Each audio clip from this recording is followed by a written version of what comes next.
Halo teman kerja, makin mahir punya segmen baru namanya Bedah CV. Ngebedah CV kamu buat dicari tahu salahnya di mana dan cara ngebenerinnya gimana. Kita cek sekarang juga CV kamu.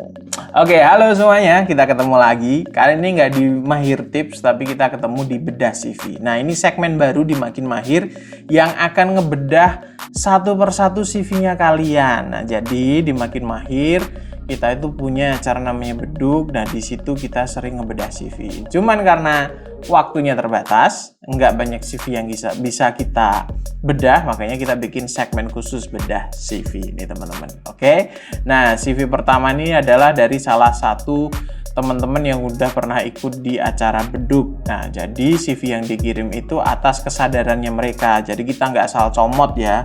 Jadi nanti dikira kita ngambil dari internet dan lain sebagainya. Enggak. Jadi ini CV yang memang secara sadar dikirimkan oleh job seeker untuk direview bareng sama kita. Oke? Nah, kita langsung aja review CV kita yang pertama. Oke, teman-teman. Jadi CV-nya seperti ini. Nah, warnanya biru, enggak deh. Kita nggak akan ngebahas soal desain ya. Kita nggak akan ngebahas soal desain karena desain itu selera. Ada seleranya yang kampungan, ada yang bagus. Nah, enggak. Jadi kita akan bahas lebih ke isinya. Nah, ini adalah tipe CV kreatif teman-teman. Jadi tipe CV yang dia layoutnya umumnya seperti ini, karena kreatif ya, umumnya seperti ini. Ada foto, ada about me, pendidikan, experience, kontak, skill, dan juga yang lainnya. Nah, kita akan ngebedah satu persatu bagian yang ada di CV ini gitu ya. Nah, yang pertama dari foto teman-teman. Dari foto, kira-kira kalau foto baiknya gimana? Nah, sebenarnya ini contoh yang udah cukup bagus. Jadi fotonya terlihat profesional. Profesional itu nggak harus pakai jas, tapi ini dia pakai jas, pakai dasi, boleh-boleh aja. Tapi kalian nggak harus nyontoh seperti ini. Yang penting adalah terlihat rapi dan juga profesional teman-teman. Jadi ini contoh yang cukup bagus gitu ya. Pakai jas, pakai dasi itu bagus, itu proper, kelihatan proper. Oke ya. Kemudian di bawahnya ada nama, kemudian tanggal lahir, kemudian gender, status pernikahan. Nah, kalau tanggal lahir kalian boleh cantumin atau boleh enggak, atau kalian bisa ganti dengan usia aja, nggak usah pakai tanggal lahir. Kadang kalau pakai tanggal lahir, HR-nya jadi mikir pengurangan nih. Misal lahir tahun 90 berarti sekarang usianya berapa. Nah, masalahnya HR kalau dapat HR yang nggak pinter ngitung, frustasi nanti disobek-sobek ya gitu ya. Jadi langsung di usianya aja gitu teman-teman.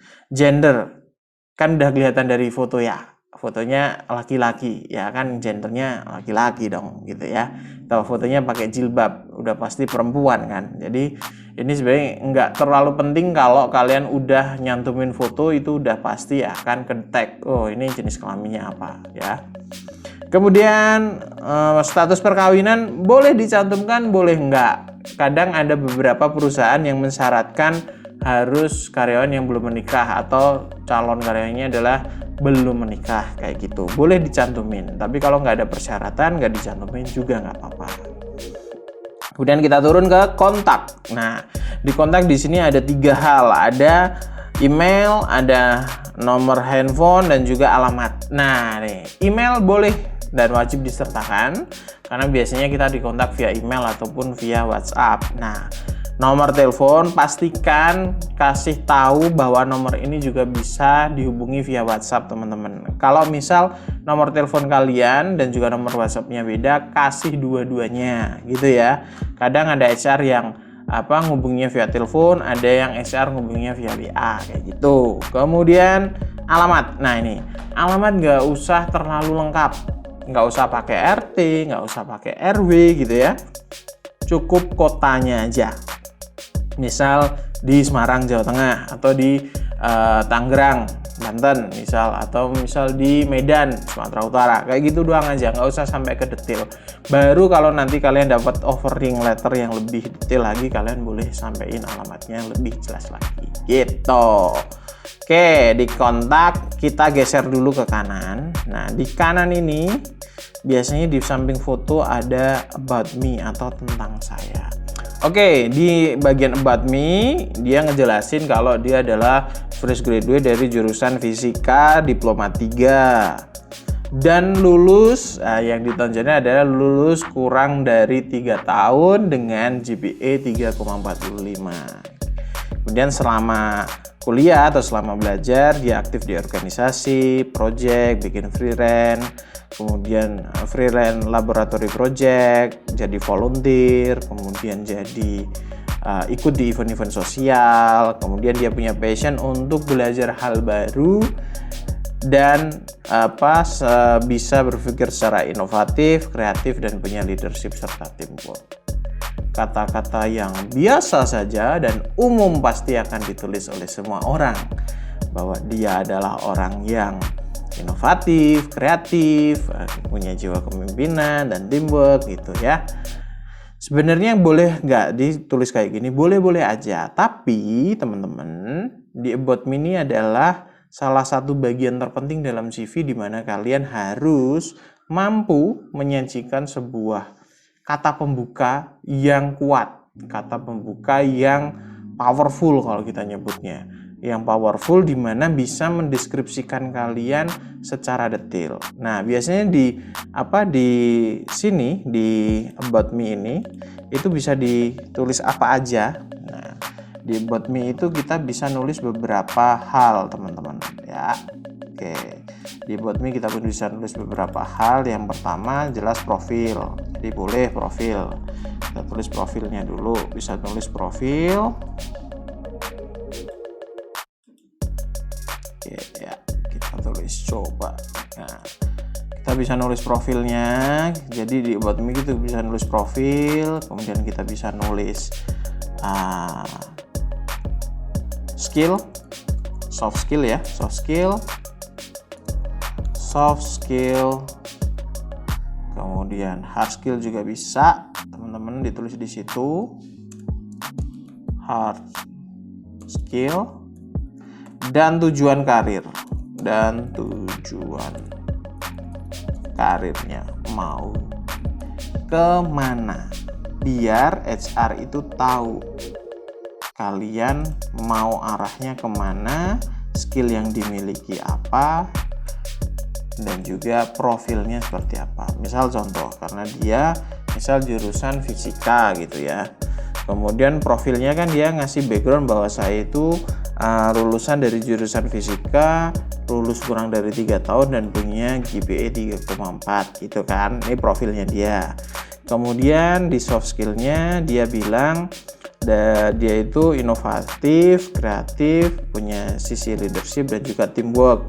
Ditunjukkan dengan dia ikut organisasi, dia ikut project, freelance, volunteer. Nah, soft skill dan profilnya dia udah ada.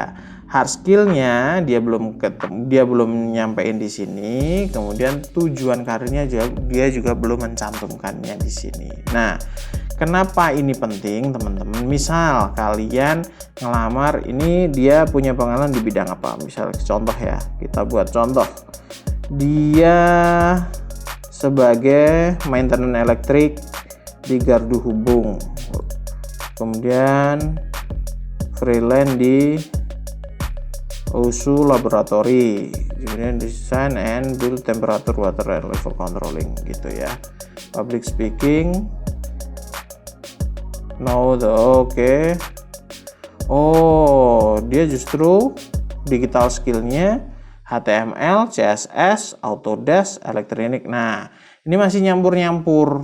Nah, jadi dia kalau mau linear, dia punya basic di Autodesk, Proteus, kemudian basic PLC, electrical maintenance, calibration, instrumentation. Dia punya basic di sana.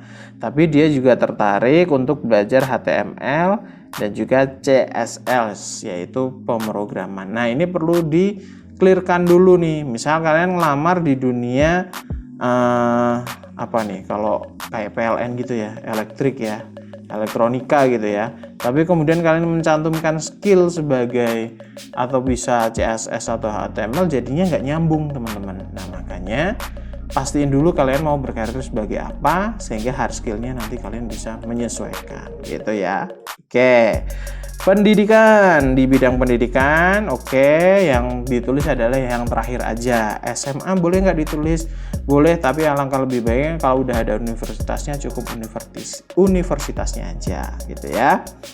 GPA-nya boleh, dia di final project-nya design and build a semi-analog KWH meter using SEML, gitulah ya, on web server. Nah, dia boleh nih, dia menyampaikan juga di TA-nya, tugas akhirnya atau final project-nya, dia ngasih judul final project-nya apa. Nah, ini boleh. Jadi nama universitas, GPA-nya boleh, tahunnya juga boleh kalau kalian pengen nunjukin bahwa kalian lulus tepat waktu gitu ya. Ada yang lulus lebih dari 4 tahun, banyak sekali gitu ya.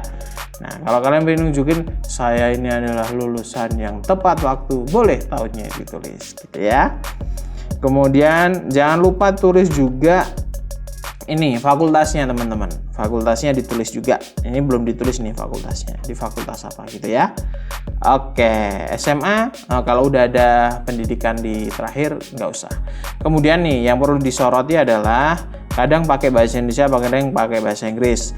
About me, bahasa Inggris kan, bahasa Indonesia tentang saya. Tapi di pendidikan dia kata-katanya pakai pendidikan. Kalau mau pakai bahasa Inggris semua, bahasa Indonesia semua gitu ya. Jadi misal pendidikan di education kayak gitu. Kemudian experience-nya research dan juga profesional di PLN, internship, kemudian freelance, kemudian pernah punya project design and building temperature and water level control, kemudian home page security monitoring. Nah, oke. Jadi pengalamannya dia itu yang berhubungan dengan apa yang dia pelajari selama kuliah gitu, ditulis di sini. Tapi dia juga punya pengalaman di course juga boleh ditulis. Di sini dia punya kursus, dia industrial visit di PT Inalum, kemudian public speaking online di Skill Academy, programmer level C tapi masih dasar nih ya, level C di Udemy, basic konsep sosial media marketing, basic HTML dan CSS, pemanfaatan pembangkit listrik. Nah, ini masih nyampur-nyampur, masih nggak jelas kalian mau kemana atau pengen berkarya di bidang apa. Kalau mau fokus di dunia digital, misal sebagai sosial media marketing, yang visit ke PT Inalum, kemudian pemanfaatan pembangkit listrik, nggak usah ditulis. Kamu mau jadi Instagram marketing, nggak mungkin disuruh nyambung kabel, kan kayak gitu ya. Nah, jadi dipilah-pilah, disesuaikan, gitu. Kemudian di digital skill sama ya, kritiknya adalah ini nyampur, ditulis Office, C++, Eagle, Autodesk, Proteus, HTML, CSS. Jadi kayak semuanya pengen ditunjukin bahwa saya itu bisa semuanya. Apakah itu bagus? Belum tentu. Justru malah HR akan melihatnya ini fokusnya mau kemana nggak jelas kayak gitu. Soft skill boleh, leadership, creative thinking, improvement boleh. Tadi udah ditunjukin juga dengan, nah di atas dia di about me-nya nunjukin kalau dia aktif di organisasional. Kemudian dia sering juga ikut project dan juga freelance. Tapi di experience-nya dia nggak menyebutkan experience selama di kuliah pernah pegang organisasi apa aja, nggak ditulis kayak gitu. Kalau kalian mau menyebutkan itu berarti harus ada buktinya kayak gitu teman-teman. Kalau project, ini ada projectnya, event koordinator, kemudian new student administration koordinator, boleh dituliskan di situ. Nah, secara keseluruhan kira-kira gimana CV-nya seperti ini? Kalau secara keseluruhan, secara tampilan ini rapi, ini tidak mengganggu mata, nggak nyolok matanya kita kalau kita nonton, dan pemilihan hurufnya juga enak dibaca, tidak ada masalah. Hanya memang isinya masih belum clear mau berkarir sebagai apa. Ini cuman sekedar CV profil kalian bahwa kalian habis lulus pernah belajar di mana, kemudian sekarang lagi belajar apa, atau sekarang punya keinginan skill di mana, pernah punya pengalaman apa. Tapi kalau misal untuk melamar pekerjaan, ini sama sekali nggak bisa menjelaskan kalian pengen berkarir di bidang apa gitu. Oke, itu ya teman-teman. Kita udah nge-review satu CV dari salah satu peserta di bedah dunia kerjanya makin mahir. Nah, buat kalian yang CV-nya pengen direview seperti abang-abang ini, kalian bisa ikut atau kalian bisa kirimkan CV kalian di kolom deskripsi yang ada di video ini. Nah, kalian bisa kirimkan CV-nya di situ. Nanti akan kita langsung review. Kalau kalian pengen privat juga bisa. Kita bisa ketemu dan ngobrol privat sama HRD secara langsung. Oke, itu aja. Sampai ketemu. Dadah.